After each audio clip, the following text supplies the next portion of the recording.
খুব ভালো লাগছে সবার সঙ্গে দেখা করার এই সুযোগটা পেয়ে। এই পুলিশ সপ্তাহ উপলক্ষে এই সুযোগটা হলো। আপনাদের কাছ থেকে কিছু প্রাথমিক বক্তব্য শুনলাম, শুনে বুঝতে পারলাম যে অনেকগুলো কাজ অসম্পূর্ণ রয়ে গেছে, যেটা আমাদের পক্ষ থেকে করা উচিত। এর আগে একবার বসছিলাম আমরা নিজেদের মধ্যে, আমার কাছে খুবই খারাপ লাগছিল যে কিরকম পরিস্থিতিতে আপনাদেরকে কাজ করতে হয়। আমার জানা ছিল না যে দৈনন্দিনভাবে যে কঠিন অবস্থায় আপনাদেরকে জীবনযাপন করতে হয়,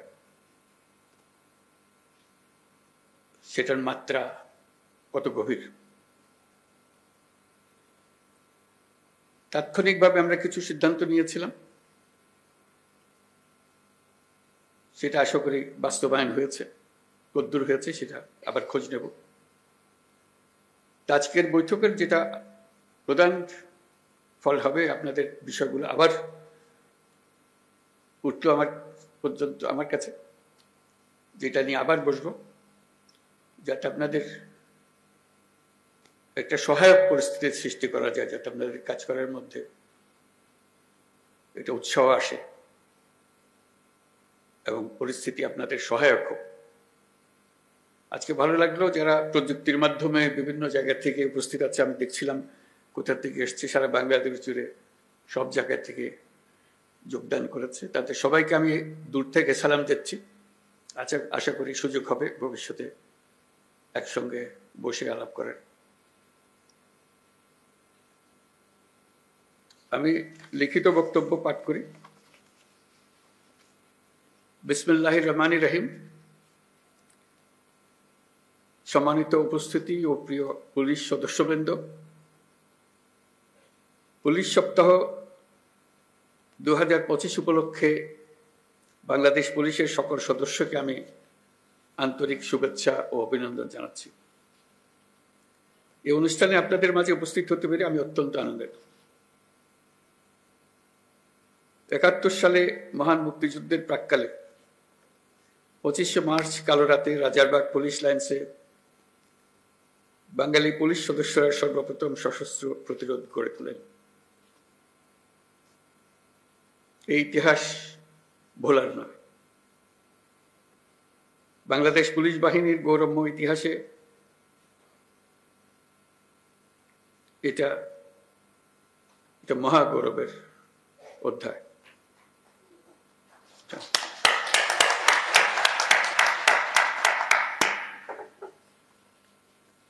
আজকের দিনে এই মহান মুক্তিযুদ্ধের শহীদ পুলিশ সদস্যদের আমি গভীর শ্রদ্ধা নিবেদন করছি। সর্বস্তরের মানুষের অধিকার, মর্যাদা, ন্যায় বিচার প্রতিষ্ঠিত হবে, কোনো বৈষম্য থাকবে না। যুগ যুগ ধরে এটাই ছিল মানুষের মহান আকাঙ্ক্ষা।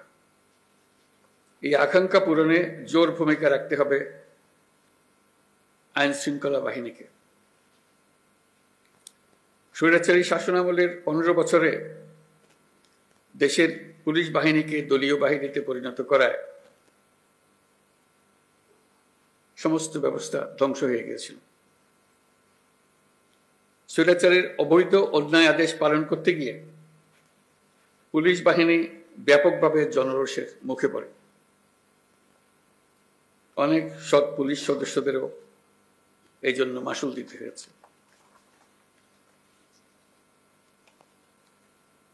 প্রিয় পুলিশ সদস্যগণ, গত আগস্টে অন্তর্বর্তী সরকার যখন দায়িত্ব গ্রহণ করে, সে সময় এদেশের আইন শৃঙ্খলা বাহিনী ভঙ্গুর অবস্থায় ছিল। পুলিশের সঙ্গে জনগণের দূরত্ব সৃষ্টি হয়েছিল। সরকার পরিস্থিতির উন্নতির জন্য যা কিছু প্রয়োজন সব রকমের ব্যবস্থা নিয়েছে। সড়ক মহাসড়কে বিশৃঙ্খলা ও জনদুর্ভোগ নিরসন, বিশেষ অভিযান পরিচালনা,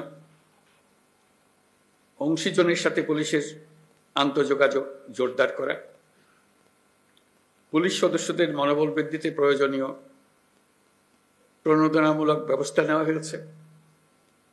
আপনাদের অক্লান্ত পরিশ্রমে শান্তিপূর্ণভাবে দুর্গাপূজা, বিশ্ব ইজতেমা, ঈদ উল ফিতর, বাংলা নববর্ষ সহ বিভিন্ন উৎসব অনুষ্ঠিত হয়েছে।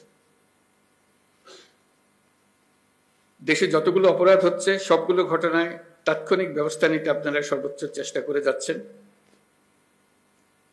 পুলিশ ও অন্যান্য বাহিনীর সম্মিলিত প্রচেষ্টায় দেশের আইন শৃঙ্খলা পরিস্থিতি এখন অনেকটা নিয়ন্ত্রণে আনা সম্ভব হয়েছে। এই জন্য আমি পুলিশ সহ সকলকে আন্তরিক ধন্যবাদ জানাই। সবাই মিলে আপনার জোরে হাততালি দিন।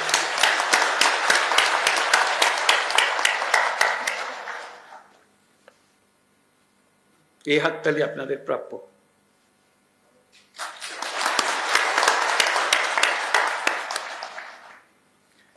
দেশের মানুষ নারীর প্রতি সহিংসতা প্রতিরোধে পুলিশ বাহিনীকে খুব শক্তিশালী ভূমিকায় দেখতে চায়।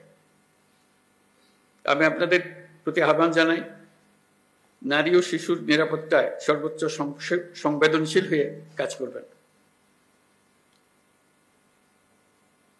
সকল শ্রেণী পেশার নারীরা যেন যে কোনো হয়রানির ঘটনায় পুলিশের হটলাইনে ফোন করে সর্বোচ্চ সাহায্য পায়, সেটি নিশ্চিত করবেন।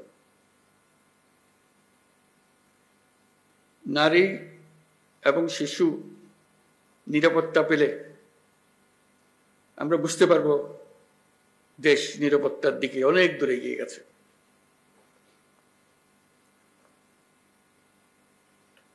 আমরা জানি পুলিশ বাহিনীর সামনে নানা সীমাবদ্ধতা ও চ্যালেঞ্জ রয়েছে। অপ্রতুল জনবল, লজিস্টিক্স ও পর্যাপ্ত বাজেট ইত্যাদি। কিন্তু আমাদের সবচেয়ে বড় চ্যালেঞ্জ হলো বিগত 16 বছরে পুলিশ জনগণের মধ্যে যে দূরত্ব সৃষ্টি হয়েছে সেই দূরত্ব কমিয়ে আনা, পুলিশ বাহিনীর প্রতি মানুষের আস্থা ফিরিয়ে আনা। আমি বলবো এটা কঠিন না। একবার সে আন্তরিক পরিবেশ সৃষ্টি হলে এই বন্ধন অটুট থাকবে। আমাদের সমাজ যে একটা সুশৃঙ্খল সমাজ, সেটা প্রমাণিত হবে। আমাদের সবাই মিলে একটা সর্বাত্মক প্রচেষ্টা হবে যেন মানুষ এবং পুলিশের মধ্যে দূরত্ব আমরা গুছিয়ে ফেলতে পারি। মানুষ পুলিশকে দেখলেই তাকে বন্ধু হিসেবে বরণ করে নিতে এগিয়ে আসে। তার প্রতি কোনো বিরূপ মনোভাব যেন মানুষের মনে না থাকে। মাঠ পর্যায় থেকে শুরু করে সকল স্তরে আইন শৃঙ্খলা বাহিনীকে জনগণের বিশ্বাস অর্জনের জন্য কাজ করতে হবে। এই কাজটা আপনাদের কি করতে হবে, আর সরকারের দিক থেকে যা যা প্রয়োজন তা বাস্তবায়ন করা আমাদের দায়িত্ব। আমরা সে দায়িত্ব গ্রহণ করছি। পুলিশের সংস্কারের লক্ষ্যে অন্তর্বর্তীকালীন সরকার উদ্যোগ নিয়েছে। তৃণমূল পর্যায়ে কর্মরত পুলিশ সদস্যদের কল্যাণে কয়েকটি বিষয়ে দ্রুত ব্যবস্থা নেওয়া হয়েছে।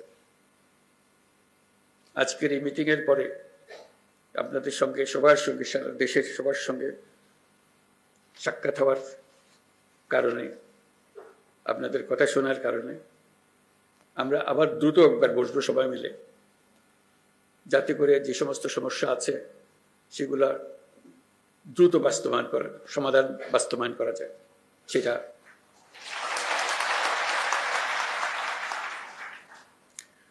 আপনারা জানেন, ইতিমধ্যে জাতির উদ্দেশ্যে দিয়ে একাধিক ভাষণে আমি বলেছি, চলতি বছরের ডিসেম্বর থেকে আগামী বছরের জুনের মধ্যে দেশে ত্রয়োদশ সংসদ নির্বাচন অনুষ্ঠিত হবে।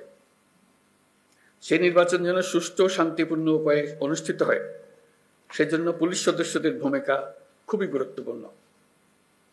নির্বাচনে সকল প্রতিদ্বন্দ্বী প্রার্থীর প্রতি সমান আচরণ ও ভোটাররা যাতে নির্বিঘ্নে নিজেদের ভোটাধিকার প্রয়োগ করতে পারে,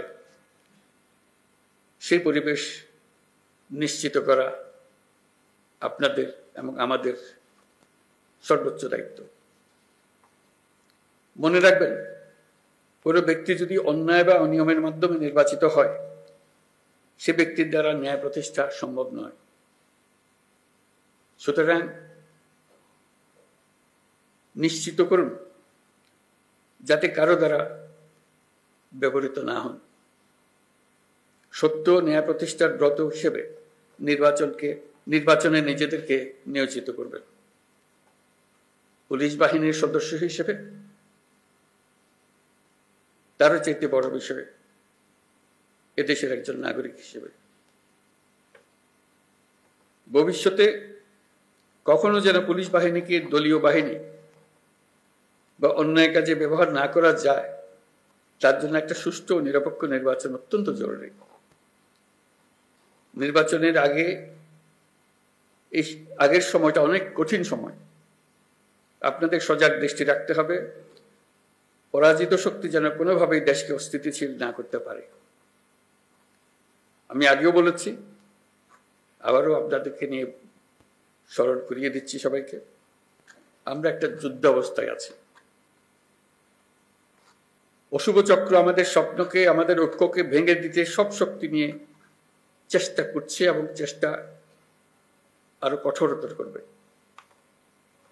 একে প্রতিহত করার জন্য আপনাদেরকে সবসময় সতর্ক থাকতে হবে, জাতিকে রক্ষা করার জন্য।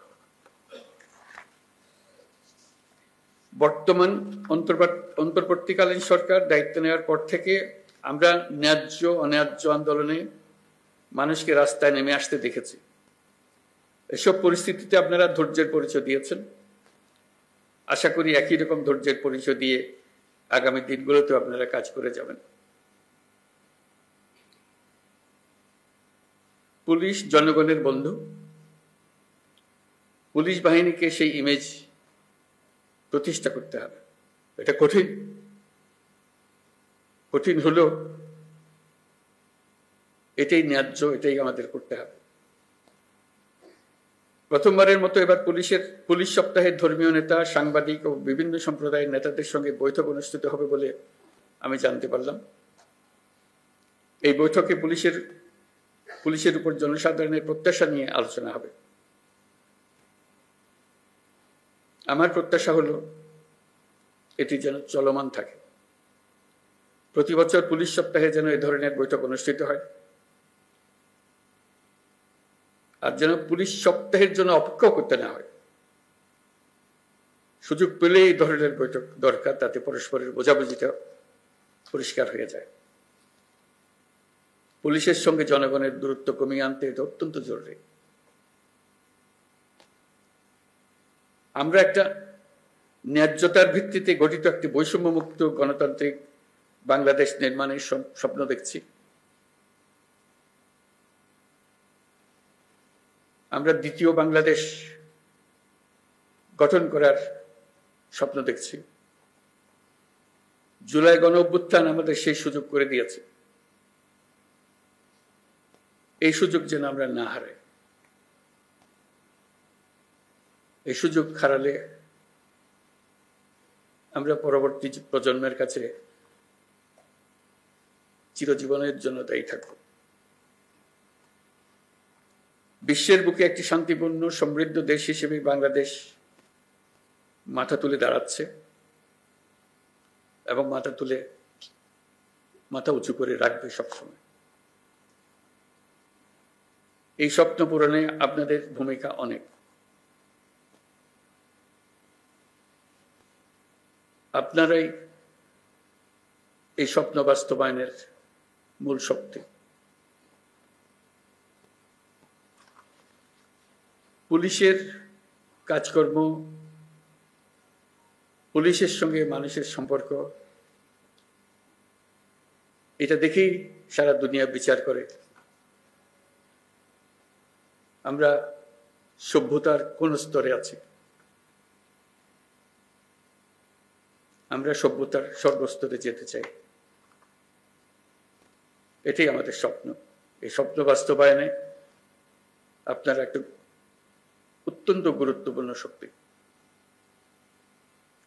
বাংলাদেশ পুলিশ বাহিনী যেন গোটা বিশ্বে প্রশংসিত হয়, দেশের সকল মানুষের কাছে প্রশংসিত হয়, এই প্রত্যাশা নিয়ে আমার বক্তব্য শেষ করছি। সবাই ভালো থাকবেন।